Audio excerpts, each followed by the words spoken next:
لیکن یہ کہ امام مہدی کی حکومت قائم کرنے کے لیے کون لوگ آئیں گے؟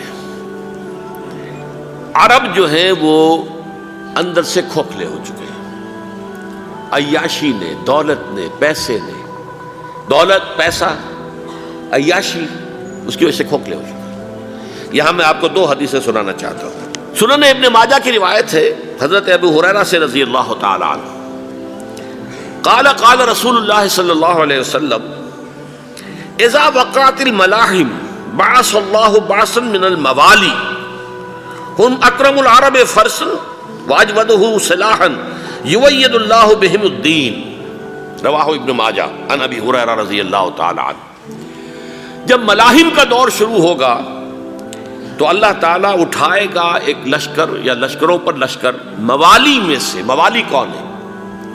عربوں نے جب فتح کیا تھا اس پورے علاقے کو خلافت راشدہ کے دوران، اور پھر وہ لوگ جو ہے، ایک رائے تو یہ تھی کہ انہیں غلام بنایا جائے سارے آبادیوں کو، لیکن یہ کہ حضرت عمر کا اجتہاد تھا، اس کے مطابق جو ان کو غلام نہیں بنایا گیا تو وہ موالی کی حیثیت رکھتے ہیں۔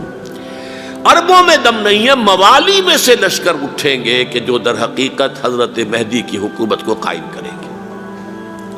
دوسری حدیث سنیے، عن عبداللہ ابن الحارث رضی اللہ تعالی عنہ، اور یہ ابن ماجہ کی روایت ہے، قال قال رسول اللہ صلی اللہ علیہ وسلم یخرج الناس من المشرق فیوطئون للمہدی یعنی سلطانہ، لشکر نکلیں گے، لوگ آئیں گے مشرق سے، اور وہ حضرت مہدی کی حکومت کو جمائیں گے اور قائم کریں گے۔ اب ذرا نوٹ کیجئے کہ جزیرہ نما عرب کے مشرق میں کون سے ملک ہیں؟ 3، ایران، افغانستان، پاکستان، یہ 3 سالڈ مسلم ممالک، مسلم آبادی اکثریت۔ ویسے تو یہ کہ آگے ہندوستان میں 20 کروڑ مسلمان ہیں، لیکن وہ 20 کروڑ جو ہے وہ تو 80 کروڑ کے اندر تحلیل ہو جاتے ہیں غیر مسلموں میں، لیکن یہاں جو معاملہ ہے یہ غالب اکثریت کا۔ ان میں سے ایران کا معاملہ جہاں تک ہے، نمبر 1 یہ کہ وہ شیعہ عقائد کے حصار میں بند ہے، اس سے ادھر ادھر ہونا اس کے لیے ممکن نہیں۔ حدیث میں یہ بھی آتا کہ اصفہان سے 70,000 یہودی دجال کا ساتھ دیں گے۔ لیکن بہرحال خراسان ایک صوبہ ہے افغانستان کا اس وقت بھی، شمال مشرقی کونے میں، مجھے امید ہے وہاں سے خیر کی، کیونکہ خراسان کا لفظ وہاں پہ شامل ہے، اور حضور کی حدیث میں بعد میں آپ کو سناؤں گا کہ خراسان سے فوجیں چلیں گی جو یروشلم کو دوبارہ حاصل کریں گی، فتح کریں گی۔ جیسے پہلے یروشلم کھویا عربوں نے تھا، دوبارہ حاصل کیا تھا کرد نے، کرد خون صلاح الدین ایوبی رحمۃ اللہ علیہ، ایسے اب پھر عربوں نے کھویا ہے، لیکن لینے والے خراسان سے لشکر آئیں گے۔ یخرج من خراسان رایات سود لا یردھا شیء حتی تنصب بإیلیا، خراسان کے علاقے سے کالے علم لے کر لشکر چلیں گے جن کے رخ کو کوئی موڑ نہیں سکے گا جب تک کہ وہ جا کر یروشلم میں نصب نہ ہو جائے۔ اس کے بعد نام آتا ہے پاکستان کا۔ یہ ہے میری اور آپ کی داستان، اور یہ ہے سبب جس کی وجہ سے کہ میں آپ سے یہ گفتگو کر رہا ہوں۔ اصل میں تو کس لیے؟ محض ایک علمی استفادہ، محض اپنی بات آراء کو ظاہر کرنے کا شوق نہیں، بلکہ یہ کہ اپنی ذمہ داری ہم پہچانیں کہ ہم کس مقام پر کھڑے ہیں۔ دیکھیے، اس پاکستان کے بارے میں یا ہندوستان کے بارے میں علامہ اقبال نے کہا تھا اپنے ترانہ ملی میں، میرے عرب کو آئی ٹھنڈی ہوا جہاں سے، میرا وطن وہی ہے، میرا وطن وہی ہے۔ اور مجھے بتایا گیا کہ سنن ابی داؤد میں یہ روایت موجود ہے کہ حضور نے فرمایا کہ ہندوستان کی طرف سے مجھے ٹھنڈی ہوا آتی ہے، اگرچہ مجھے وہ حدیث ابھی نہیں ملی ہے، لیکن حزب التحریر کا ایک کارڈ مجھے ملا تھا، تو اس میں اس حدیث کا اور اس میں ابو داؤد کا روایت کا حوالہ موجود تھا۔ لیکن میں جو چیز آپ کو بتا چکا ہوں وہ یہ کہ الف ثانی کا پورا تجدیدی کارنامہ اس ہندوستان کی سرزمین میں ہوا۔ مجدد الف ثانی شیخ احمد سرندی، شاہ ولی اللہ دہلوی، سید احمد بریلوی، وہ تو ہمارے پاکستان میں آ کر جو ہے ان کا خون جذب ہوا ارض پاکستان میں۔ پھر شیخ الہند مولانا محمود حسن۔ تحریک خلافت چلی تو صرف ہندوستان میں چلی اور کہیں نہیں چلی۔ آزادی کی تحریک چلی پوری دنیا میں، وہ نیشنلزم کی بنیاد پر چلی، ملے نیشنلزم، عرب نیشنلزم، ترک نیشنلزم۔ ہمارے ہاں چلی تو اسلام کے نام پر، پاکستان کا مطلب کیا؟ لا الہ الا اللہ۔ پھر پاکستان قائم ہوا معجزے کے طور پر، بلکہ نازل ہوا ہے لیلۃ القدر میں، انا انزلناہ فی لیلۃ القدر، جیسے قرآن نازل ہوا لیلۃ القدر میں، یہ پاکستان بھی نازل ہوا لیلۃ القدر میں۔ اس کا برقرار رہنا ابھی تک معجزہ ہے۔ ہندو یہ سمجھتا تھا، کانگریس سمجھتی تھی کہ جھٹپٹ ختم ہو جائے گا۔ پھر یہ کہ اس کا قرارداد مقاصد کا پاس ہو جانا، مزید بھی اور اضافی دفعات دستور میں آ جانا، اب کمرشل انٹرسٹ کو ربا قرار دے کر حرام قرار دینا، یہ سارے لینڈ مارکس ہیں کہ جو اشارہ کر رہے ہیں کسی چیز کی طرف، معاملہ کدھر جا رہا ہے۔ پھر یہ کہ یہ جو 14ویں صدی کے مجدد تھے شیخ الہند، اس کے بعد سے کچھ ایسی شخصیتیں عظیم پیدا ہوئی ہیں ہند میں، جن کو میں سمجھتا ہوں کہ 14ویں صدی کے مجدد اور 15ویں صدی کے مجدد کے درمیان یہ 15ویں صدی کے مجدد کی راہ کو سیدھا کرنے والے، جیسے کہ حضرت یحییٰ نے کہا تھا میں تو آنے والے کا راستہ سیدھا کر رہا ہوں حضرت عیسیٰ کے لیے، ایسے ہی 15ویں صدی کے لیے امام مہدی کے لیے راستہ صاف کرنے والے سب سے پہلے علامہ اقبال، جنہوں نے اسلام کا تصور دین کی حیثیت سے دوبارہ زندہ کیا ہے، ورنہ اسلام ایک مذہب کی شکل اختیار کر چکا تھا۔ پھر مولانا مودودی، مولانا ابوالکلام آزاد حکومت الہیہ کے نعرے کے ساتھ میدان میں آئے۔ یہ اقبال نے جو تصور پیش کیا تھا اس پر عملی جد و جہد کے لیے حزب اللہ قائم ہوئی ہے۔ یہ نوٹ کر لیجئے 11 برس کا فرق ہے عمر کا علامہ اقبال کے اور ابوالکلام کے، اور 1913 میں جب حزب اللہ قائم کی ہے اس وقت علامہ اقبال کی ملی شاعری اپنے عروج کو پہنچ چکی تھی۔ پھر یہ کہ علامہ اقبال کے بعد تعمیل جو ہے اس کام کی وہ ابوالکلام نے کی، لیکن روایتی علماء نے کی شدید مخالفت کی وجہ سے وہ بددل ہو کر چھوڑ گئے، کانگریس میں شامل ہو گئے، بساط جو ہے حزب اللہ کی انہوں نے لپیٹ دی۔ پھر مولانا مودودی آئے، انہوں نے وہ ڈور جو ہے اس کا سرا تھاما، جماعت اسلامی قائم کی حکومت الہیہ ہی کے قیام کے لیے، اگرچہ میرے نزدیک یہ کہ وہ انتخابی اور ایک قومی سیاست کی ایک جماعت بن کر پاکستان میں جو ہے دلدل میں پھنس گئی ہے۔ اب ہم اس کی کوشش کر رہے ہیں، تنظیم اسلامی اور یہ تحریک خلافت جس کے تحت یہ جلسہ ہو رہا ہے، یہ ساری چیزیں وہ ہیں کہ آپ کو سوائے پاکستان کے اور کہیں نہیں ملیں گی پوری دنیا میں۔ معلوم ہوتا ہے کہ پاکستان کو بہت بڑا رول پلے کرنا ہے اس میں، اور اس کے ساتھ اب جمع کر لیجئے افغانستان کی عمارت افغانستان، اسلامی عمارت افغانستان قائم ہو چکی ہے۔ یہ پچھلے 20 سالوں میں جو کچھ وہاں ہوتا رہا ہے اس سے پہلے تصور نہیں ہو سکتا تھا۔ علامہ اقبال کے فرزند بھی دیکھ کر آئے ہیں، تو اگرچہ وہ خود میں سمجھتا ہوں کہ خاصے انہیں آپ لبرل کہیں، آزاد خیال کہیں، لیکن اس درجے متاثر ہو کر آئے تھے کہ انہوں نے یہ کہا افغانستان میں جو میں نے حالات دیکھے ہیں کہ اگر 2-4 اور مسلمان ملکوں کے اندر یہ نظام قائم ہو جائے تو پوری دنیا مسلمان ہو جائے گی۔ یہ سب کچھ کیسے ہو رہا ہے؟ یہ آنے والے دور کی جھلکیاں ہیں۔ Coming events are casting their shadows before. یہ سب بتا رہے ہیں کہ پاکستان افغانستان کو مل کر اس میں کوئی عظیم رول پلے کرنا ہے۔ اور اس کے ضمن میں اب میں علامہ اقبال کے بارے میں آخری بات کہہ رہا ہوں۔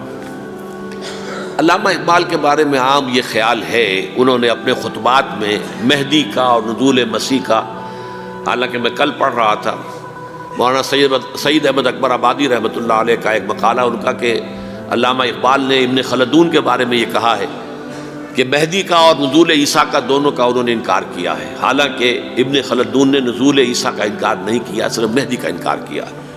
بہرحال علامہ اقبال نے خطبات میں انکار کیا ہے، لیکن یہ کہ اپنی شاعری کے اندر میں چیلنج کرتا ہوں کسی بڑے سے بڑے اقبال شناس کو، ان کا یہ شعر ذرا سنیے: خضر وقت از خلوت دشت حجاز آید بروں، کارواں زی وادی دور و دراز آید بروں۔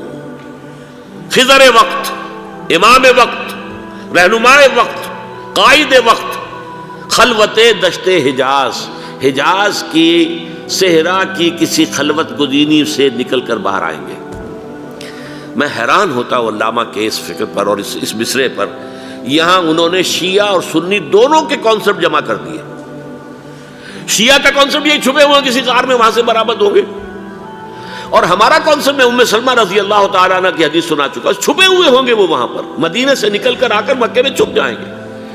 اس خانہ جنگی کی حالت میں لوگ ان کی طرف دیکھ رہے ہوں گے، سوچتے ہوں گے انہیں میدان میں آنا چاہیے، کوئی پارٹ پلے کرنا چاہیے، امت کی رہنمائی کرنی چاہیے، لیکن وہ چھپیں گے، وہ کارے ہوں گے، وہ اس ذمہ داری کو قبول نہیں کرنا چاہیں گے، جا کے چھپ جائیں گے مکے میں، وہاں سے مکے والے انہیں نکالیں گے، اور وہ کارے ہوں گے، انہیں بالکل یہ پسند نہیں ہوگا کہ یہ ذمہ داری اٹھائیں۔ تو خضر وقت از خلوت دشت حجاز آیت بروں، کارواں زی وادی دور و دراز آیت بروں۔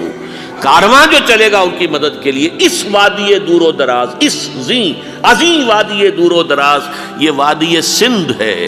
وادی سندھ جو ہے ہم سمجھتے ہیں کہ صرف یہ پاکستان اور پنجاب جو ہے یہ اس میں شامل ہے، سندھ اور پنجاب نہیں، افغانستان کا پورا مشرقی علاقہ اس میں شامل ہے۔ جیسے دریائے جہلم سندھ میں جا رہا ہے، جیسے دریائے گلگت سندھ میں آ کر ملتا ہے، جیسے دریائے چناب اور راوی اور جہلم اور یہ سب جا رہے ہیں اور آ رہے ہیں، اسی طرح دریائے کابل کہاں سے آ رہا ہے، دریائے گومل کہاں سے آ رہا ہے، ٹوچی کہاں سے آ رہا ہے، یہ سارا جو ہے ڈرین جو ہو رہا ہے، ایسٹرن جو ہے پارٹ آف افغانستان، یہ سب وادی ہے۔ اس وادی کے یہ دو حصے ہیں، ایک حصہ جو ہے یہ ادھر پاکستان میں ہے اور اسی وادی کا دوسرا حصہ جو ہے وہ افغانستان میں ہے۔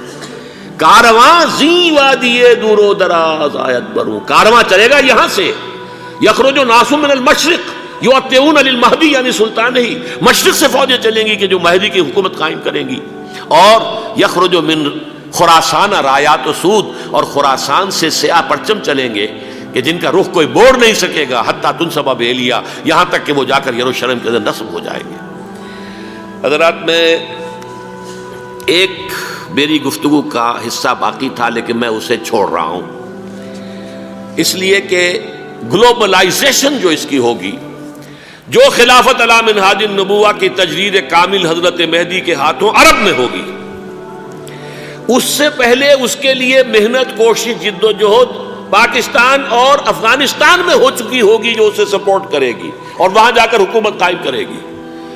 اس کے بعد گلوبلائزیشن کا جو مرحلہ اس کا ہے وہ حضرت مہدی کے ہاتھوں نہیں ہے، وہ حضرت عیسیٰ ابن مریم ان کے نزول کے بعد ہے، جن کے نزول کے بعد دجال کا خاتمہ ہوگا اور یہودیوں کا استحصال ہوگا، مسلمانوں پر بھی بڑی تکالیف اربوں پر آئیں گی، شدائد آئیں گے، لیکن یہ وہ میں حصہ ملتوی رکھتا ہوں کسی دوسری محفل ہو، کسی دوسری مجلس اور نشست پر۔ اب میں آپ کو ذرا اس جو انسانوں میں سے انسان دشمنی کا جن کا سب سے بڑا رول ہے، میں ان کی 2000 سالہ تاریخ کا آپ کے سامنے نقشہ رکھنا چاہتا ہوں۔ ان 1400 سال کا تو میں نے صرف 4 آپ کو پوائنٹس بتائے، موسیٰ سے عیسیٰ تک 1400 برس علیہ الصلوۃ والسلام، 2 مرتبہ عروج، 2 مرتبہ زوال، اشیریوں کے ہاتھوں پٹوائی، بابلیوں کے ہاتھوں پٹانا، گریکس کے ہاتھوں مرمت، رومنز کے ہاتھوں مرمت۔ یہ جو 2000 سال ہیں، کیونکہ اب تو ظاہر بات ہے 21ویں صدی شروع ہو گئی، 20 صدیاں حضرت مسیح کو پوری ہو گئی۔ پہلی بات نوٹ کیجئے، حضرت مسیح کی پیدائش ہے سن 1 قبل مسیح۔ یہ نقطہ آپ نے کبھی سنا ہے یا نہیں؟ جب ملینیم کا سلسلہ شروع ہوا تھا پچھلے سال تو میں نے بیان کر دیا تھا کہ ایک عجیب حساب کے اندر انہوں نے غلطی کی ہوئی ہے۔ حضرت مسیح کی پیدائش ہوئی 25 دسمبر کو، سن انہوں نے شروع کر دیا، اس کے بعد جنوری آئی تو پہلا سال شروع ہو گیا۔ اگر جنوری سے پہلا سال شروع ہوا تو یہ 6 دن جو ہے تو اس کے پچھلے سال میں تھے، لہذا کہا جائے گا کہ Jesus Christ was born 1 year before Christ, BC۔ تو 1 قبل مسیح میں حضرت مسیح کی پیدائش ہوئی۔ یہ آخری اسرائیلی نبی اور رسول۔ یہودی علماء کی مخالفت، دشمنی، سولی پر چڑھوا دینا میں بیان کر چکا ہوں۔ سن 33 عیسوی میں جبکہ حضرت مسیح کی عمر 33 برس تھی، اللہ تعالیٰ نے انہیں زندہ آسمان پر اٹھا لیا، لیکن یہودیوں نے اپنے خیال کے مطابق انہیں سولی پر چڑھوا دیا، ان کی موت واقع ہو گئی۔ اگرچہ اس کے بعد یہ اختلاف ہے ان میں، یہودی کہتے ہیں وہ سولی پر چڑھ گیا، ختم ہوا، مر گیا، عیسائی کہتے ہیں نہیں، انتقال ہوا ہے مسیح کا صلیب پر، لیکن پھر وہ دوبارہ زندہ ہو گئے ہیں۔ ان کی لاش ایک غار میں رکھ دی گئی تھی، وہاں ریزریکشن ہو گیا، ان کا باعث بعد الموت وہیں ہو گیا، اور پھر انہیں اللہ نے زندہ آسمان پر اٹھا لیا۔ تو ہمارے اور عیسائیوں کے درمیان نوٹ کر لیجئے، یہ چیز مشترک ہے کہ حضرت مسیح آسمان پر زندہ اٹھائے گئے۔ فرق کیا ہے؟ وہ سمجھتے ہیں کہ سولی دیے گئے، سولی پر مرے، پھر زندہ ہوئے، پھر گئے۔ ہم سمجھتے ہیں کہ نہیں، وما صلبوہ وما قتلوہ، انہوں نے نہ صلیب دے سکے انہیں اور نہ انہیں قتل کر سکے، بل رفع اللہ الیہ، اللہ نے اٹھا لیا۔ پھر ہمارا اور یہ اس کا عیسائیوں کا ایک اور اتفاق ہے، سیکنڈ کمنگ آف جیسس، حضرت مسیح دوبارہ آئیں گے، یہ عیسائیوں کا بھی عقیدہ ہے اور ہمارا بھی۔ بہرحال تو جیسا کہ میں نے عرض کیا کہ اس وقت یہ عذاب استیصال، عذاب اکبر کے مستحق ہو چکے تھے، لیکن اللہ نے ان کی مدت دراز کی ہے، لیکن ان پر دنیاوی عذاب کا ایک کوڑا جو ہے اللہ تعالیٰ کی طرف سے اسی وقت برسا۔ دنیاوی عذاب دنیا میں رہتے ہوئے ختم نہیں کیا گیا۔ 37 برس بعد، حضرت مسیح کے رفع سماوی کے 37 برس بعد، سن 70 میں یہودیوں نے بغاوت کی رومیوں کے خلاف۔ رومی ٹائٹس جنرل تھا ایک، اس نے پھر جو حملہ کیا ہے، 1,33,000 یہودی ایک دن میں قتل کیا یروشلم میں، اور ہیکل سلیمانی گرا دیا۔ وہ ہیکل پہلے بھی گرا تھا، پہلے 1400 سال کے دوران میں بھی نبوکدنضر نے گرایا تھا، لیکن پھر اس کے 150 سال بعد انہوں نے دوبارہ بنا لیا تھا، اس لیے وہ اسے سیکنڈ ٹیمپل کہتے ہیں۔ پہلا ٹیمپل جو حضرت سلیمان نے بنایا تھا، نبوکدنضر نے گرا دیا 587 قبل مسیح میں، پھر دوبارہ انہوں نے 150 سال کے بعد بنا لیا۔ وہ اس تاریخ کا حصہ ہے، میں نے جس کے بارے میں آپ کو تفصیل نہیں بتائی۔ اس میں یہ ہوا سن 70 میں وہ گرا دیا گیا، وہ آج تک گرا پڑا ہوا ہے۔ نمبر 2، یہ کہہ دیا گیا کہ یہودیوں اس ارض فلسطین سے نکل جاؤ، تم یہاں نہیں رہ سکتے اب۔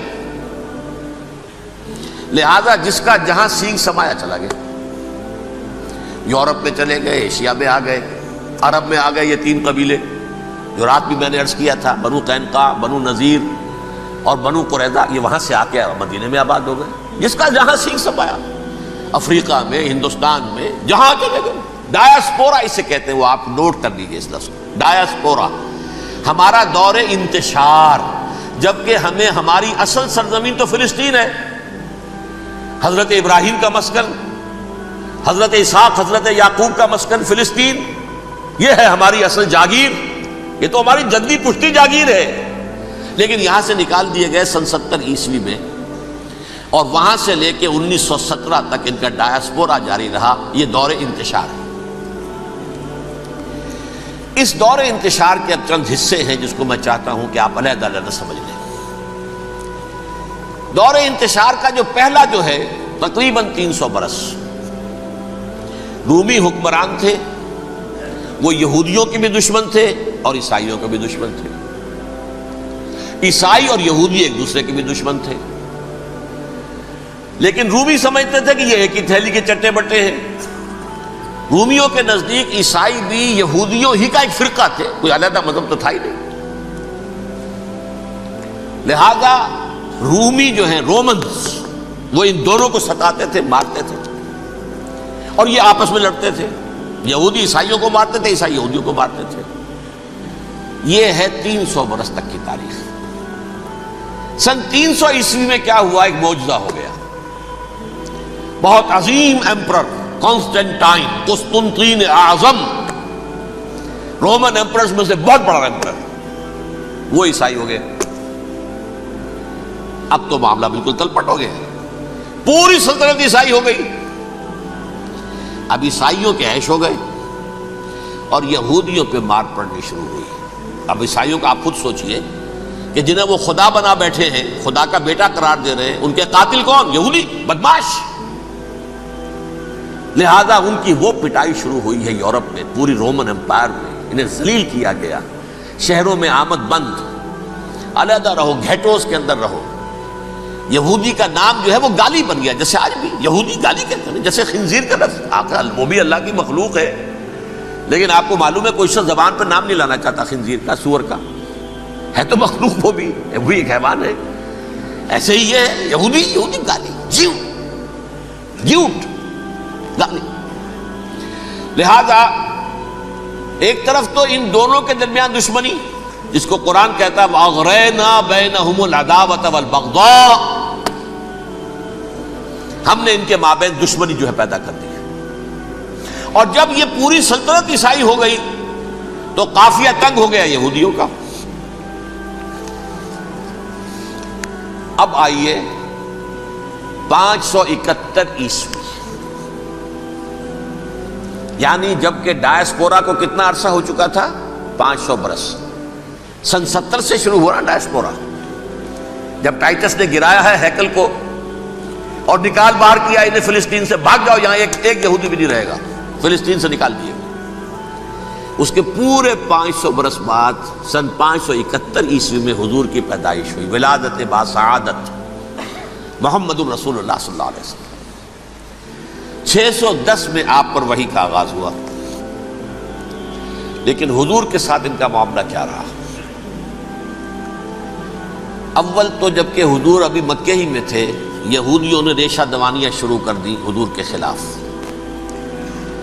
قریش مکہ کو سکھاتے تھے، پڑھاتے تھے، ان سے یہ پوچھو، ان سے یہ پوچھو، یہ اس طرح تنگ کرو، ان سے یہ امتحان لو، یہ آپ کے علم میں ہے۔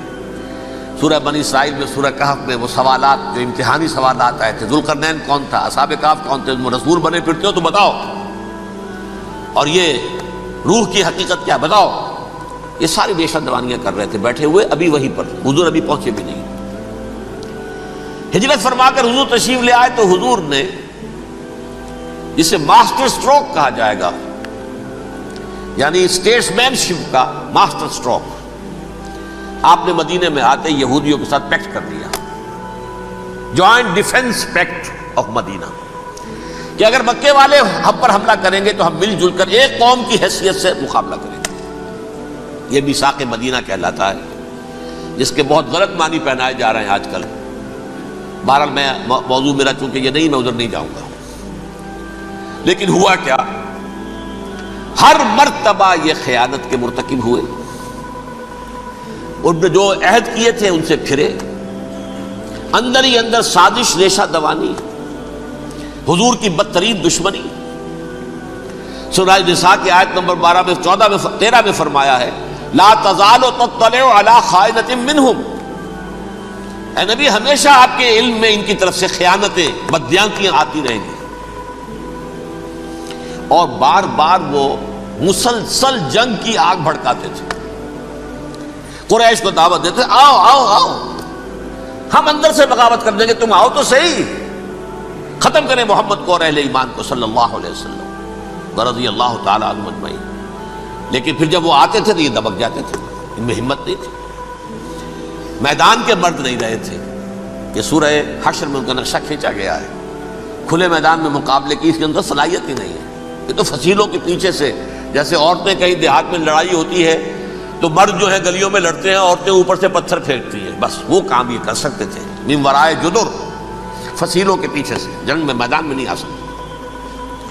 بہرحال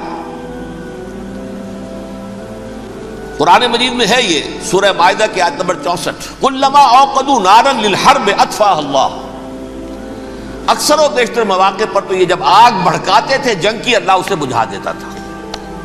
لیکن بہرحال اس کے باوجود جنگیں ہوئی، غزوہ بدر، غزوہ احد ہوئی کہ نہیں، یہ ساری اس اصل شرارت ہوئی، اور اس کے نتیجے میں حضور نے پھر ایک ایک کر کے 3 قبیلوں کو سزا دی۔ غزوہ بدر کے فوراً بعد بنو قینقاع نکالے گئے مدینے سے، غزوہ احد کے فوراً بعد بنو نذیر نکالے گئے، اور غزوہ احزاب کے بعد بنو قریظہ نکال دیے گئے۔ یہ تو میں نے آپ کے سامنے رکھ دیا صرف حضور کے زمانے میں ان کا کیا رویہ رہا، دشمن۔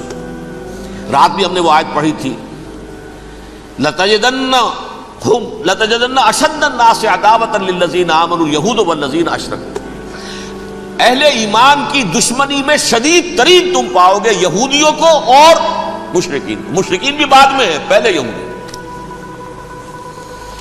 حضور کے بعد کیا ہوا اب یہ نوٹ کیجئے، یہ ان کی تاریخ کا دوسرا دور ہے۔ حضرت عمر رضی اللہ تعالیٰ عنہ قائد خلافت ہے، بیت المقدس کا محاصرہ کیا گیا، فصیل بڑی اونچی، شہر اندر سے سیلف سفیشینٹ، حملے کا راستہ کوئی نہیں، محاصرہ طول کھینچ رہا ہے، لیکن ان کے پاس رسد بھی موجود ہے، پانی بھی موجود ہے، وہ دروازے بند کر کے بیٹھے ہوئے ہیں۔ بالآخر اللہ تعالیٰ کی مشیت کا ظہور کیسے ہوا؟ ان کے کچھ علماء آئے فصیل پر، کہا دیکھو مسلمانوں، تم قیامت تک بھی یہاں پڑے رہو گے محاصرہ کر کے، ہمارا یہ شہر فتح نہیں ہوگا۔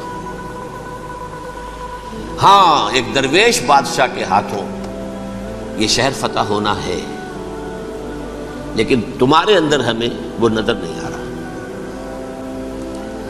ابو عبیدہ بن الجراح رضی اللہ تعالی عنہ امین هذه الامہ، ان کا فوراً ذہن گیا وہ درویش بادشاہ مدینے میں بیٹھا ہوا ہے عمر رضی اللہ تعالی۔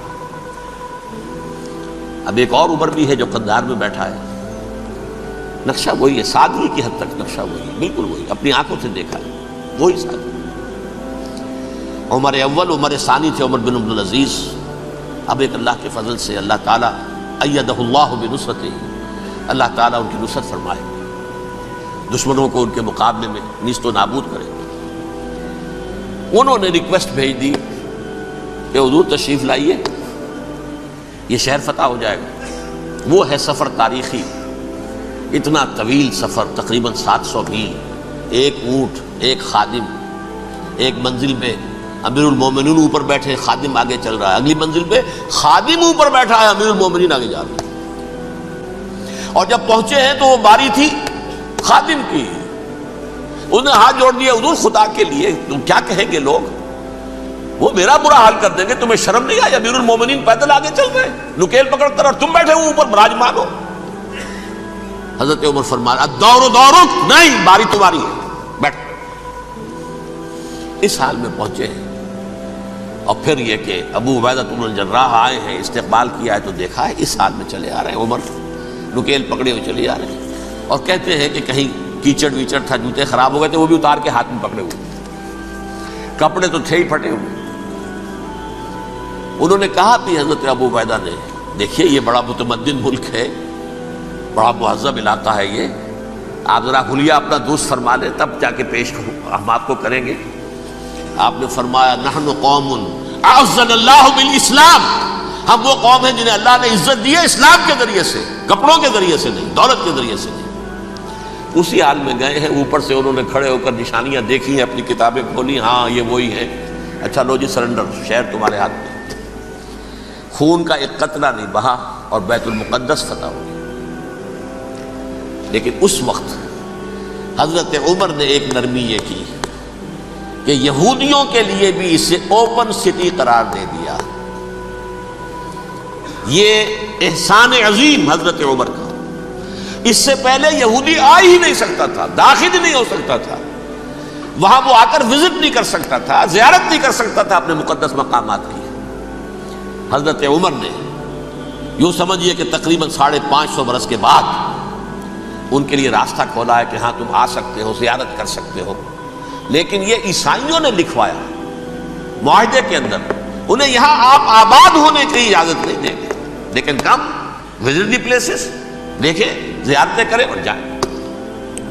یہ معاہدہ حضرت عمر کا ہے رضی اللہ تعالیٰ، جو پھر خلافت راشدہ کے بعد بنو امیہ نے بھی اس کو آنر کیا، بنو عباس نے کیا، پھر جو ہمارے یہ ترکوں میں اندر خلافت آئی تو ترک خلفاء نے بھی اس معاہدے کی پوری پابندی کی۔ فلسطین میں آ سکتے ہیں یہودی، صرف زائرین کی حیثیت سے، وہاں آباد نہیں ہو سکتے۔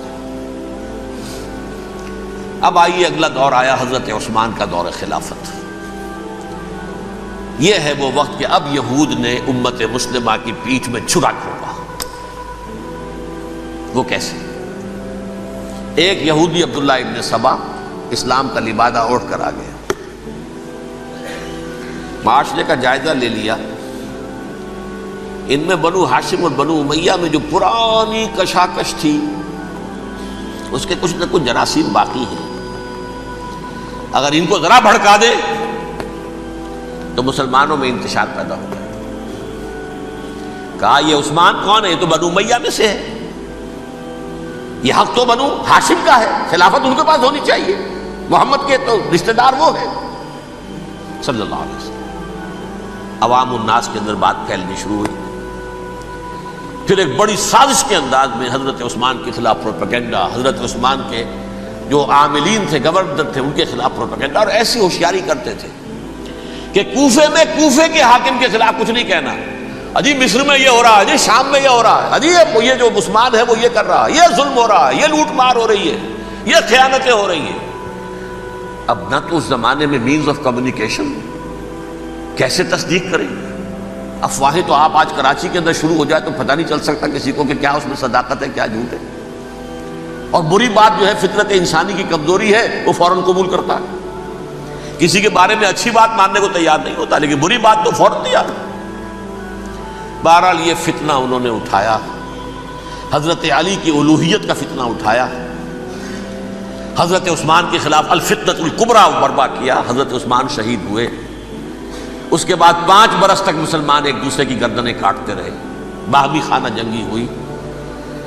امت کو وہ زخم لگایا ہے جو آج تک جس سے خون رس رہا ہے. یہ شیعان عثمان اور شیعان علی تھے جو بعد میں پھر سنی اور شیعہ ہو اور آج تک ہی. فتنہ کس نے جگایا؟ ایک عبداللہ ابن سبا یہودی اور اس کے کارندے، شیطان کا ایجنٹ، اور انسانوں میں سے بھی اس کے جو بھی حواریین تھے اور شیطانوں کے اندر سے بھی تھے، انہوں نے بھی اس آگ کو بھڑکایا. یہ آپ سوچ لیجئے کہ یہ کس نے وہ زخم لگایا؟ یہودی. اگلا دور آیا، خلافت راشدہ ختم ہوئی، بنو امیہ کا بھی دور کافی گزر گیا. طارق ابن زیاد 712 عیسوی میں حملہ کرتے ہیں اسپین پر. اسپین اس وقت عیسائیت کا بہت بڑا گڑھ، بڑے کٹر ترین عیسائی جو ہے وہ اسپین میں تھے. لہذا یہودیوں کی وہاں بہت پٹائی ہوتی تھی، یہ میں بتا چکا ہوں. دشمنی تھی ان کی تو چلی آ رہی تھی عیسائیوں کے ہاتھوں یہودیوں کی. وہ تو سن 300 عیسوی سے ایمپرر کانسٹنٹائن کے بعد سے شروع ہو گئی تھی. اس حوالے سے یہودیوں نے اس وقت چالاکی یہ برتی، کچھ راستے واسطے بتائے، کچھ مدد کی طارق ابن زیاد کی. طارق ابن زیاد نے انہیں اپنا محسن سمجھا. ہسپانیہ فتح ہو گیا تو یہودی چونکہ محسنین کی فہرست میں آ چکے تھے، انہیں بہت اقتدار نصیب ہوا. بڑی سپورٹ مسلمانوں نے دی. ان کے بڑے بڑے علماء جو ہیں اسی دور کے اندر پیدا ہوئے، بڑے بڑے تھنکرز ان کے اسی دور میں پیدا ہوئے. بن گوریون جو کہ ایک وزیر اعظم تھا اسرائیل کا، اس نے یہ لکھا ہے اپنی کتاب میں، Muslim Spain was the golden era of our diaspora. وہ ڈائسپورا جو 70 عیسوی سے شروع ہوا تھا اور 1917 عیسوی تک جاری رہا ہے، اس میں سے گولڈن ایرا ہمارا جو تھا وہ مسلم اسپین تھا. ہسپانیہ میں بیٹھ کر ہم عیش کیے. لیکن وہاں سے انہوں نے اور جو کچھ کیا، یہ تو داستان کے تو بہت سے گوشے ہیں، لیکن میں جس اسٹریٹ لائن میں چل رہا ہوں اس کے اعتبار سے ایک بات سمجھ لیجیے. وہاں بیٹھ کر انہوں نے اب عیسائیت کی پیٹھ میں چھرا گھونپا، پروٹیسٹنٹ مذہب پیدا کیا، تقسیم کر دیا. جیسے شیعہ سنی کی تقسیم، عبداللہ ابن سبا. رومن کیتھولک اور پروٹیسٹنٹ کی تقسیم، یہودی علماء. ہوتا کیا تھا؟ ہسپانیہ کی یونیورسٹیاں ہیں، کارڈووا میں ہے، ٹولیڈو میں ہے، گریناڈا میں ہے، غرناطہ، قرطبہ، تولیتلا. اور وہاں آتے تھے لوگ، فرانس سے چلے آ رہے ہیں نوجوان پڑھنے کے لیے، جرمنی سے چلے آ رہے ہیں، اٹلی سے چلے آ رہے ہیں. 3 ہی ملک قریب ترین پڑھتے ہیں سینٹرل جو یورپ کے ہیں. یہاں پر جو ہے وہ اسلام جو نور پھیلا رہا تھا اس سے بھی مستفیض ہوئے. جہالت کے جو ہے پردے ان کے وہ چھٹے. اس کے ساتھ ہی وہ یہودی وہاں ان کے اندر جو جراثیم داخل کر رہے تھے وہ اس عیسائیت کے خلاف بغاوت تھی جو اس وقت دنیا میں عیسائیت اس وقت تھی. پوپ کا راج تھا دنیا میں اس وقت. یورپ میں جو عیسائیت تھی اس میں ایک طرف بادشاہ تھے، لیکن بادشاہوں کی حیثیت وہاں پر یوں سمجھ لیجئے کٹ پتلیوں کی تھی. اصل قوت پوپ کے ہاتھ میں تھی. اور پوپ کو انہوں نے جیسے قرآن نے کہا اتخذوا احبارهم ورهبانهم اربابا من دون اللہ، کیونکہ سینٹ پال نے شریعت موسوی ساقط کر دی تھی تو اب شریعت تھی ہی نہیں. پوپ کو اختیار تھا جس چیز کو چاہے حلال قرار دے دے، جس چیز کو چاہے حرام قرار دے دے. اتخذوا احبارهم ورهبانهم اربابا من دون اللہ. انہوں نے کہا صاحب یہ پوپ کس بلا کا نام ہے، یہ بھی انسان ہے. بات تو ٹھیک تھی نا، اصل حیثیت تو کتاب کی ہونی چاہیے نا، ڈیوائن بک، دی ریویلڈ اسکرپچر. لہذا یہ کتاب ہر شخص پڑھ سکتا ہے. کوئی پوپ کے باپ کو جو ہے کوئی اس کے لیے پروپرائٹری رائٹس تو نہیں ہے کہ صرف پوپ پڑھ سکتا ہے یا پادری پڑھ سکتے ہیں. ہم بھی پڑھ سکتے ہیں، ہم بھی سمجھ سکتے ہیں. یہ باتیں تھی کہ جن کو بڑھا چڑھا کر بیان کر کے اور پوپ کا اقتدار ختم کرا دیا اور توجہ مرکوز کر دی بائبل کی طرف۔ اب بائبل میں بڑا حصہ تو اولڈ ٹیسٹامنٹ کا ہے۔ نتیجہ کیا ہوا؟ یہود کی عظمت پروٹیسٹنٹس کے نزدیک مسلم ہو گئی۔ اصل قوم تو یہ ہے، وہ دشمنی بدلی کہ نہیں بدلی؟ موسیٰ کے امتی یہ ہے، تورات موسیٰ کو دی گئی، ابراہیم کی نسل یہ ہے۔ لہذا وہ جو دشمنی تھی، جو عداوت تھی کہ ہمارے خدا کو سوری چڑھانے والے ہیں یہ بدماش، اس کا ازالہ ہوا۔ اس پروٹیسٹنٹ مذہب کے نتیجے میں یہ میں اب آپ کو بتاتا ہوں کہ ایک نتیجہ وہ نکلا ہے جسے برٹرنڈ رسل نے بیان کیا ہے۔ اس کی کتاب ہے ان پریز آف آئیڈلنس، صفحہ 108۔ وہ لکھتا ہے دی Christians retaining the Judaic belief in a special revelation added to it the Roman desire for worldwide domination and the Greek taste for metaphysical subtleties. The combination produced the most fiercely persecuting religion that the world has yet known. یہ تین چیزیں آ کر عیسائیت میں مل گئی۔ ایک تو جب یہ اولڈ ٹیسٹمنٹ جو ہے وہ ان کے ہاتھ میں آ گئی، اور اس کے میں کچھ آپ کو بتا دیتا ہوں کہ اولڈ ٹیسٹمنٹ کی تعلیمات، کیونکہ یہ اولڈ ٹیسٹمنٹ جو ہے یہ محرف تھی۔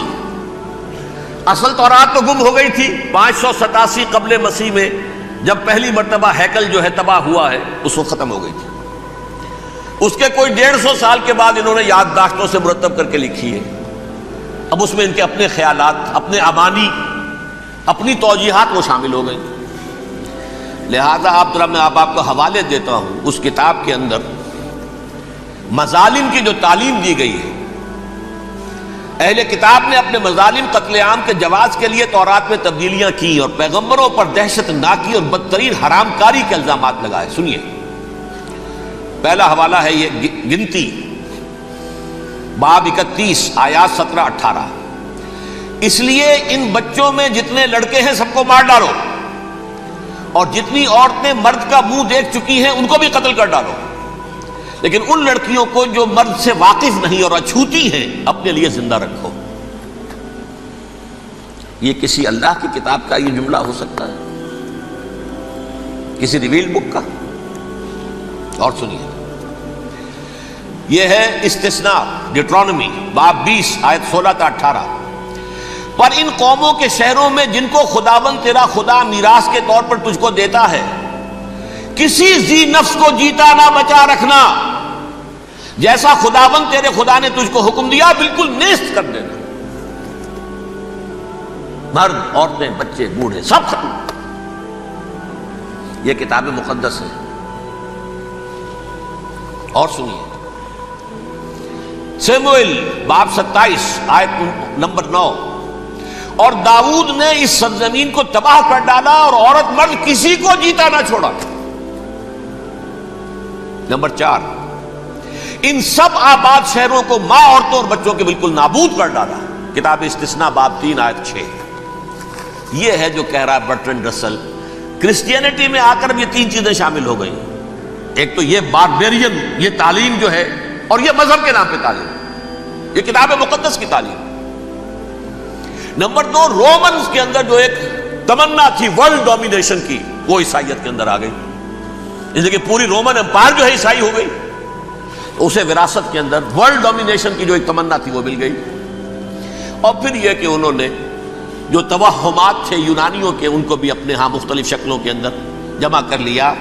ان تین چیزوں کا the combination produced the most fiercely persecuting religion that the world has yet known. اس کے نتیجے میں دنیا میں تاریخ انسانیت کے اندر جو بدترین خوخار ترین مذہب ہو سکتا ہے وہ شکل عیسائیت نے اختیار کی۔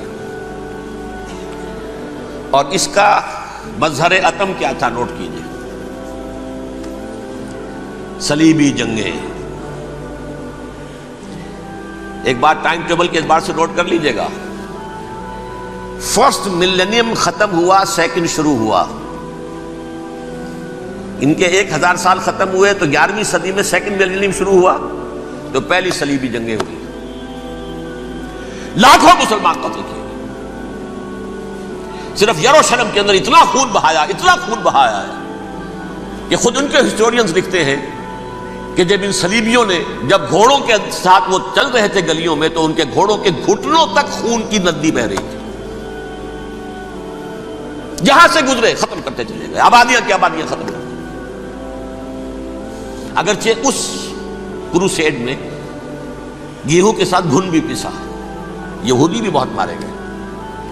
یہ فرانس سے، جرمنی سے جب یہ کروسیڈرز آ رہے تھے 3000 میل کا سفر طے کر کے آئے تھے، سوچئے تو صحیح۔ اربن ثانی پوپ جو تھا، آگ لگا دی تھی اس نے پورے یورپ کے اندر، شرم سے ڈوب مرو، تمہارے مقدس علاقے مسلمانوں کے ہاتھ میں، انفیڈلز، یہ کافر، یہ مرتد، یہ ملحد۔ مسیح جہاں پیدا ہوا، مسیح کو جہاں سولی دی گئی، وہ کہاں ہے؟ ان کے ہاتھ میں۔ تو آگ لگائی ہے، 3000 میل کا فاصلہ طے کر کے یہ دو قومیں آئی ہیں وہاں، اور جو تباہی مچائی ہے انہوں نے، تاریخ انسانی میں ایسی بربریت کی کوئی مثال۔ اور یہ ان کے اپنے ہسٹورینز لکھتے ہیں شرم کے بارے میں، ایسے محسوس ہوتا ہے جیسے ان کی گردنیں جھکی جا رہی ہیں لکھتے ہیں۔ اگرچہ بھٹکے ہوئے ہیں لیکن کبھی بھولی ہوئی منزل بھی یاد آتی ہے راہی کو، اور بھٹکے ہوئے آہو کو پھر سوئے حرم لے چل۔ اس کی ضرورت ہے مسلمان کو پھر اس کا مقصد یاد دلایا جائے۔ پاکستان اس لیے نہیں بنایا گیا تھا کہ ہمارے ہاں ٹاٹے اور برلے نہیں تھے تو ہمارے پاس اس کے بھی باپ وجود میں آ جائیں، اس لیے تو نہیں بنایا گیا تھا۔ پاکستان اس لیے نہیں بنایا گیا تھا کہ جاگیرداروں کی جاگیرداریاں محفوظ ہو جائیں، پاکستان اس لیے تو نہیں بنایا گیا تھا۔ اور یہ کہ نمازیں اور مسجدیں تعمیر ہو جائیں، مسجدیں تو امریکہ میں تعمیر ہو رہی ہیں، عالی شان سے عالی شان، اس لیے پاکستان نہیں بنا تھا۔ آج بھی مسلمان، میں معذرت سے عرض کر رہا ہوں مولانا سے، آج بھی بھارتی مسلمان کی ایوریج نمازی ہونے کے اعتبار سے پاکستانی مسلمان سے کہیں بہتر۔ آج بھی برقع نظر آ جائے گا تو ہندوستان میں نظر آ جائے گا۔ میں نے اپنی آنکھوں سے دیکھا چند سال پہلے، جب مکہ مسجد حیدرآباد دکن میں 3 دن مسلسل میری تقریریں ہوئی ہیں، 10,000 مرد اور 5,000 خواتین، اور ان میں سے کوئی بغیر برقعے کے نہیں تھی۔ ایک سیلاب نظر آ رہا تھا برقعوں کا کہ جب جلسہ ختم ہوا ہے رات کے 12 بجے 3 دن تک متواتر۔ یہاں کہاں نظر آئے گا برقع آپ کو؟ یہاں تو جس کے پاس 2 پیسے ہو گئے اس نے سب سے پہلے برقع اتار کے پھینک دیا۔ معلوم اچھی طرح سمجھ لیجئے، یہ چیزیں تو وہاں زیادہ ہیں یہاں کی نسبت۔ اصل ضرورت تھی کہ یہاں اس نظام کو قائم کیا جائے، وہ نظام عدل اجتماعی، وہ جس میں حریت ہو، جس میں عام آدمی بھی خلیفہ وقت کو ٹوک سکے۔ یہ کرتا کیسے بن گیا؟ ایک خاتون بھی کھڑی ہو کر دامن پکڑ لے، عمر تمہیں کیا حق ہے کہ ہمارے مہر کے اوپر پابندی لگا رہے ہو، جبکہ اللہ نے نہیں لگائی۔ اللہ قرآن میں قنطارہ کا لفظ استعمال کر رہا ہے۔ ڈھیروں سونا دے دے کوئی شخص اپنی بیوی کو مہر کے اندر، طلاق دیتے وقت اس میں سے کچھ نہیں لے سکتا، آپ کون ہوتے ہمارے حق کے اوپر پابندی لگانے والے؟ اور عمر نے کہا، آج ایک بڑھیا نے وہ اب عمر کو دین سکھایا، آرڈیننس واپس۔ حضرت سعد ابن ابی وقاص رضی اللہ تعالی عنہ جو فاتح ایران تھے، وہ گورنر ایسے ہی نہیں بن گئے تھے ریوڑیاں بٹی ہو اور گورنر ہی مل گئی ہو، وہ تو خود فاتح تھے ایران کے، اس لیے گورنر تھے۔ صرف ایک پرچہ پہنچا ہے بارگاہ خلافت میں، حضرت عمر فاروق کے پاس انفارمیشن آئی، سعد نے اپنے گھر کے باہر ڈیوڑھی بنا لی ہے اور ایک دربان کھڑا کر دیا ہے، حضرت بلال کو بھیجا ہے رقعہ دے کر، اور یہ حکم تھا کہ بلال پہلے تو جاتے ہی ڈیوڑھی میں آگ لگا دینا، پھر یہ رقعہ دینا میرا۔ اور رقعے میں لکھا ہوا تھا، اے سعد، لوگوں کو ان کی ماں نے آزاد جانا تھا، تم نے انہیں اپنا غلام کب سے بنا لیا ہے؟ یہ دربان کھڑے کر دیا اپنے آگے۔ وہ حریت، وہ مساوات کہ جا رہا ہو خلیفہ وقت اور چارج لینے جا رہا ہے بیت المقدس کا، کوئی ذاتی علاج کے لیے نہیں جا رہا، سیر و سیاحت کے لیے نہیں جا رہا، چارج لینے کے لیے بالکل سرکاری وزٹ ہے، آفیشل وزٹ ہے، اسٹیٹ وزٹ ہے۔ اور حال کیا ہے؟ 700 میل کا فاصلہ طے کرنا اور ایک اونٹ نہیں، کوئی انٹوریج نہیں، کوئی قدم و حشم نہیں، کوئی جمبو جٹ بھرے ہوئے نہیں، کچھ نہیں، ایک اونٹنی، ایک خادم۔ اس ایک اونٹنی پر چونکہ راستے کا راشن بھی ہے لہذا 2 آدمی نہیں بیٹھ سکتے، ایک بیٹھ سکتا ہے۔ ایک منزل خلیفہ وقت بیٹھا ہوا ہے اوپر اور خادم نکیل پکڑ کر چل رہا ہے، اگلی منزل خادم اوپر بیٹھا ہے اور خلیفہ وقت عمر بن الخطاب رضی اللہ تعالی عنہ اور وہ آگے آگے نکیل پکڑ کر چل رہے ہیں۔ یہ نظام چاہیے آج نوع انسانی کو. اس کے انتظار میں، اس کی تلاش میں نوع انسانی نے کتنے تجربے کر لیے، کیسی چھلانگیں لگائیں، ملوکیت ختم کی، آسمان سے گرا کھجور میں اٹکا، جمہوریت آئی نام نہاد، لیکن وہ سرمایہ دارانہ نظام بن کر آگے سے بڑھ کر لعنت بن گئی. پہلے جاگیردار مسلط تھا، اب سرمایہ دار اور کارخانے دار مسلط ہو گیا. اس سے نکلنے کے لیے دور لگایا، کمیونزم کی طرف گئے، چھلانگ لگائی، اب ایک پارٹی ڈکٹیٹر بن کر بیٹھ گئی. انسان رست از یک بنتا افتاد در بندے دیگر، ایک چیز سے غلامی سے نجات پاتا ہے، دوسری میں پھنس جاتا ہے. اور کیوں؟ کہ وہ نظام عدل اجتماعی جو محمد عربی کو دے کر بھیجا گیا تھا، اس کے کسٹوڈین سوئے ہوئے، اس کے کسٹوڈین کو اندازہ ہی نہیں. یہ نسخہ تو ہمارے پاس تھا، ہمیں عمل کرنا تھا اور دنیا کے سامنے پیش کرنا تھا. پاکستان بنایا اس لیے گیا تھا کہ ہم اس کا ایک نمونہ دنیا کے سامنے پیش کریں گے. قائد اعظم نے فرمایا تھا کہ ہم یہ چاہتے ہیں کہ پاکستان کی صورت میں، عہد حاضر میں، اسلام کے اصول حریت و اخوت و مساوات کا ایک نمونہ قائم کر کے دکھائیں. کہاں ہے وہ؟ بھٹک گئے، سو گئے. وَلَنُذِيقَنَّهُم مِّنَ الْعَذَابِ الْأَدْنَىٰ دُونَ الْعَذَابِ الْأَكْبَرِ، بڑے عذاب سے پہلے چھوٹا عذاب کا مزہ چکھائیں گے. لَعَلَّهُمْ يَرْجِعُونَ، شاید کہ لوٹ آئیں. کوئی عجب نہیں اس عذاب الادنیٰ کے بعد ہم جاگے نہیں، ہوش میں نہیں آئے. کوئی عجب نہیں کہ بڑے عذاب کا کوڑا ہماری پیٹھوں پر برس جائے. لیکن مجھے یہ یقین ہے، نوٹ کر لیجئے، اگر یہ دوسرا امکان ہو گیا، خدا نہ خواستہ اللہ کے عذاب کا کوڑا ہماری پیٹھ پر برسا، مجھے یقین ہے اللہ ہندوؤں کو مسلمان بننے کی توفیق دے گا. لیکن اسلام کا بول بالا اسی خطے سے ہوگا. تاریخ میں یہ ہو چکا ہے آیا فتنہ تاتار کے افسانے سے، پاسباں مل گئے کعبے کو صنم خانے سے. تاتاریوں کے ہاتھوں کروڑوں مسلمان قتل ہوئے، لیکن اسلام نے تاتاریوں کو فتح کر لیا. اور پھر اسلام کا مسلمانوں کا دوسرا دور عروج انہی تاتاریوں کی مختلف شاخوں کے تحت ہوا. وہ تاتاری ہی تو تھے، وہ سارے ہورس، ٹرکش ہورس، ترکان تیموری، ترکان سبوی، ترکان سلجوقی، ترکان عثمانی، وہی تو سٹاک تو وہی ہے آیا فتنہ تاتار کے افسانے سے، پاسباں مل گئے کعبے کو صنم خانے سے. اس لیے کہ حضور نے فرمایا مشرق سے ہوگا، جہاں سے فوجیں چلیں گی. تو کوئی عجب نہیں. بہرحال یہ دو امکانات ہیں، لیکن اس کا فیصلہ تیرے ہاتھوں میں ہے، دل یا بدن. سیدھی سیدھی بات. اگر تو اب بھی ہم ٹھیک ہو جائیں، جاگ جائیں، ہوش میں آ جائیں، قوم یونس کی طرح توبہ کر لیں، تو بغیر عذاب کے کوڑے کے رحمت خداوندی ہم پر سایہ کرے گی. اگر ہم نہ جاگے تو وہ عذاب کا کوڑا آئے گا. یہ نہیں میں کہہ سکتا ان ادری قریب بعید ما توعدون، یہ میں نہیں کہہ سکتا، یقین کے ساتھ جانتا ہوں کہ آئے گا. لیکن یہ کہ اس کے بعد بھی یہی سے بول بالا ہوگا. اگر ہمارے ذریعے نہیں تو ان کے ذریعے سے جو ہمیں شکست دے کر پھر اسلام قبول کر لیں گے. لیکن کیوں نہ پہلے ہی راستے پر چلنے کی کوشش کریں. اب نوٹ کر لیجئے، یہ کتابیں اگر آپ پڑھنا چاہیں تو کتاب الملاحم میں پڑھیے. بدترین عذاب عربوں پر آیا کھڑا ہے، سروں پر تنا ہوا ہے. بدترین ایسی جنگ ہونی ہے الملحمۃ العظمیٰ، جس کو کہ میں بھی آپ نے گواہی پیش کر دوں گا، جسے کہا گیا ہے لاسٹ کروسیڈ. بش نے بھی کروسیڈ کا لفظ بول دیا تھا، پھر واپس لیا اس نے. نکل جاتی ہے جس کے منہ سے سچی بات مستی میں. فقیہ مصلحت بھی سے اور ہندے بادہ خار اچھا، کروسیڈ کہہ کر پھر واپس لیا. یہ کروسیڈ، اس کے اوپر جس قدر نقصان ہونا ہے عربوں کا. گریٹر اسرائیل بنے گا، یہ عراق، شام، اردن، سعودی عرب کا کچھ شمالی علاقہ، ترکی کا جنوبی علاقہ، مصر کا صحرائے سینا، اور اس کے ساتھ ہی جو بہترین اس کا زرخیز ترین علاقہ ڈیلٹا آف نائل، یہ سب یہودیوں کے قبضے میں جائیں گے. اس کو حدیث میں کہا گیا الملحمۃ العظمیٰ. عیسائی 80 علم لے کر اے مسلمانوں تم پر حملہ آور ہوں گے، اور ہر علم کے نیچے 12,000 فوج ہوگی. 9.5 لاکھ فوج. یہ نیٹو کی تیاری کس کے لیے ہو رہی ہے؟ جب USSR کا خاتمہ ہوا تو پوچھا گیا تھا نیٹو چیف سے، اب کس لیے؟ تمہارا وہ دشمن تو ختم ہو گیا، اب ہمیں اسلامک فنڈامنٹلزم سے نمٹنا ہے.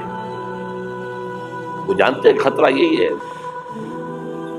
اب اسلام ابھر سکتا ہے، مسلمانوں کے سینوں کے اندر وہ آگ ہے، اوپر خاکستر آ گیا ہے، تم پہ اٹھانا بیٹھنا، یہ اندر تو انگارا ہے، اوپر سے راکھ ہے، اس سے دھوکہ نہ کھا جانا ان کے دلوں کے اندر. اور بش نے کہا تھا مسلمان چاہتے ہیں کہ ہسپانیہ سے لے کر انڈونیشیا تک نظام خلافت قائم کریں. اور میں حیران ہوا تھا کہ اس کم وقت کو ہسپانیہ کا خیال کیسے آ گیا. ہمیں تو کبھی آتا ہی نہیں، اب ہم تو بھول گئے. وہ تو 500 برس پرانی بات ہے جبکہ وہاں سے ہمیں نکال دیا گیا تھا. اگرچہ اقبال نے کہا تھا ہے ارض فلسطین پہ یہودی کا اگر حق، ہسپانیہ پر حق نہیں کیوں اہل عرب کا. ہسپانیہ میں تو 800 سال حکومت کی مسلمانوں نے، اور ابھی 500 برس ہی گزرے ہیں نا. یہودی تو ارض مقدس سے 2000 سال نکالے گئے. انہیں لا کے آباد کیا گیا، عربوں کے سینے میں خنجر بھونک دیا گیا. وہ چھوٹا سا ملک جو چاہتا کرتا، کوئی پوچھنے والا نہیں. امریکہ جیسے اپنے بیٹے کی حفاظت کرے ویسے کرتا ہے اس کی. اور حضور نے فرمایا ہے وہ جنگ جب ہوگی تو ایک باپ کے اگر 100 بیٹے ہوں گے تو 99 ختم ہو جائیں گے، ایک بچے گا. یہ حدیث ہے، حدیث صحیح. اور آپ نے فرمایا ویل للعرب من شر قد اقترب. عربوں کے لیے ہلاکت ہے، عربوں کے لیے بربادی ہے اس شر سے جو قریب آ چکی ہے. اور آج جس طرح انہوں نے ان کی تہذیب کو اختیار کر لیا ہے، دبئی جا کر دیکھیے، بدترین مغربی معاشرہ جو ہے وہ دبئی کے اندر ہم نے قائم کر کے دکھا دیا. اب سعودی عرب اس راستے پر بڑھ رہا ہے. اور اس کے بعد نمبر 2 پر جو ہے ہم پاکستانی ہیں. لیکن میں اس کے وہ پہلی بات جو کہہ رہا ہوں وہ تو یقینی ہے، اس میں تو احادیث صحیحہ موجود. اگرچہ اس کے بعد پانسا پلٹے گا، پھر حضرت مہدی کا ظہور ہوگا، حضرت عیسیٰ کا نزول ہوگا، اور وہ گریٹر اسرائیل گریٹر گریو یارڈ بنے گا یہودیوں کا. ایک ایک یہودی قتل ہوگا اور دفن ہوگا.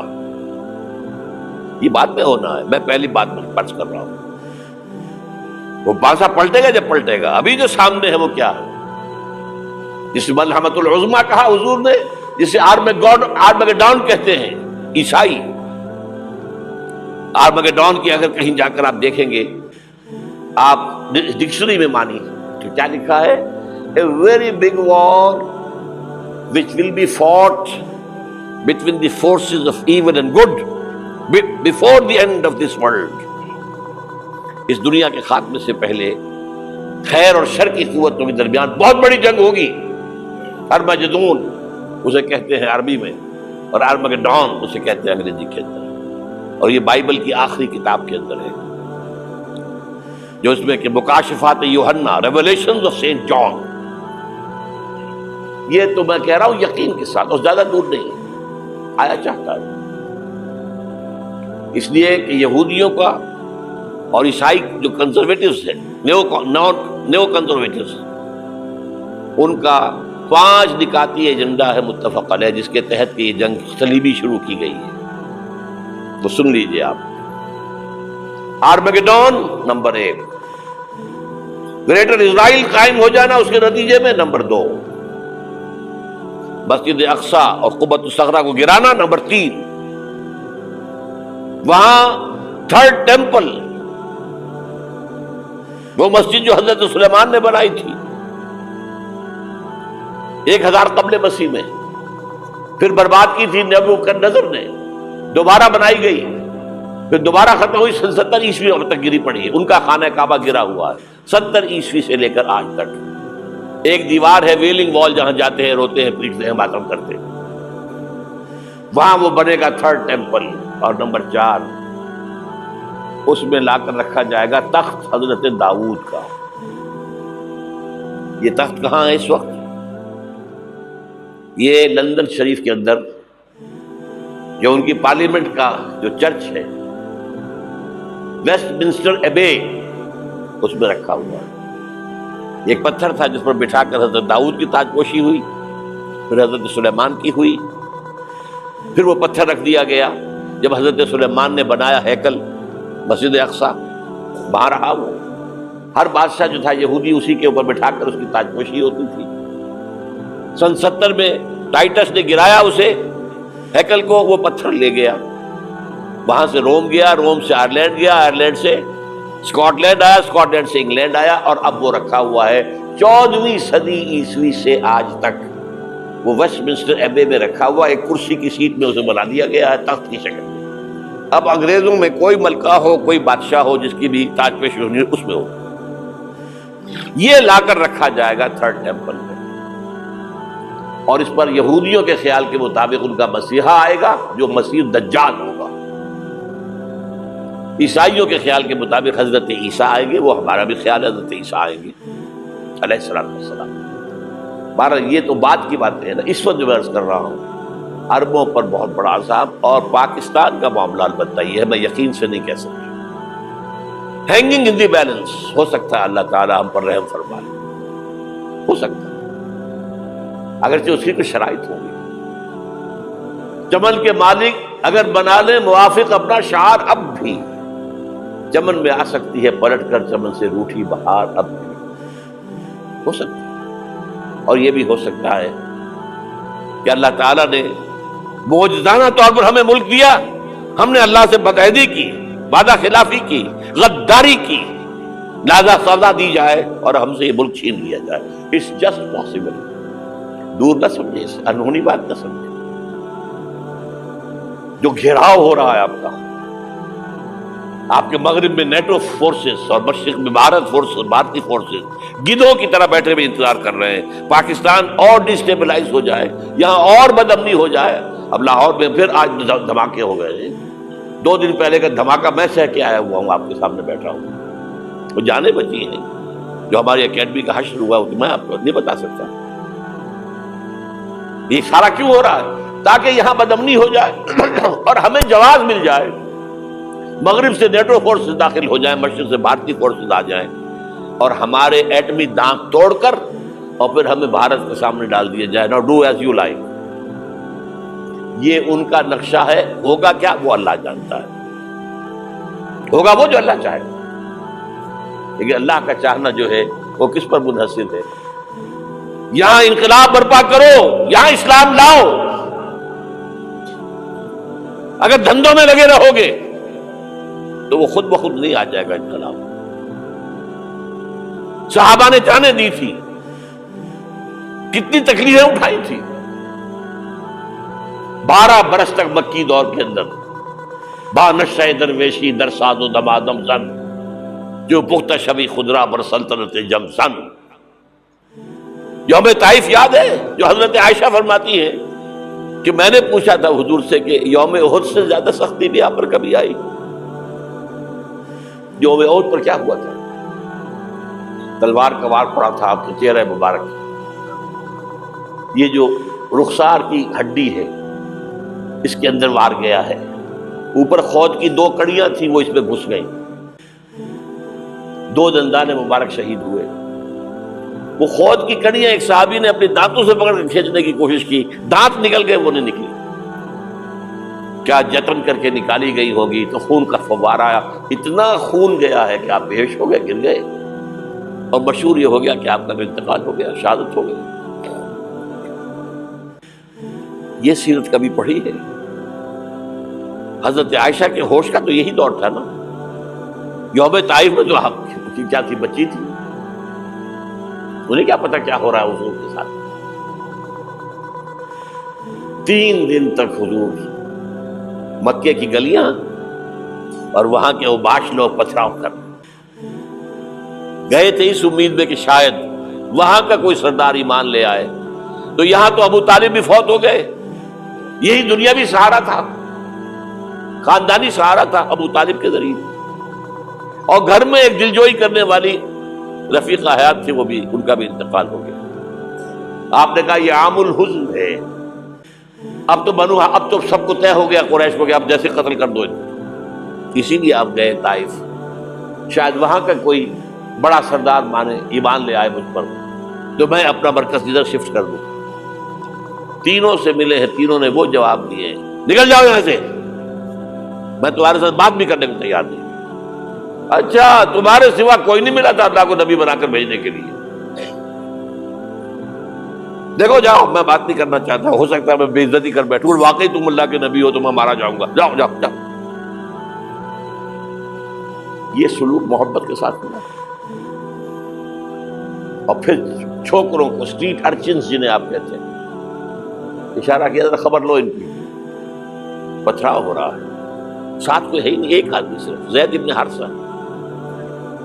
اب سامنے سے پتھر آ رہے ہیں تو حضرت زید آگے آ جاتے ہیں، ڈھال بنتے ہیں. مجھے لگے پتھر وضو کر رہے ہیں، آپ پیچھے سے آ رہے ہیں. چاروں طرف سے تو ڈھال نہیں بن سکتا.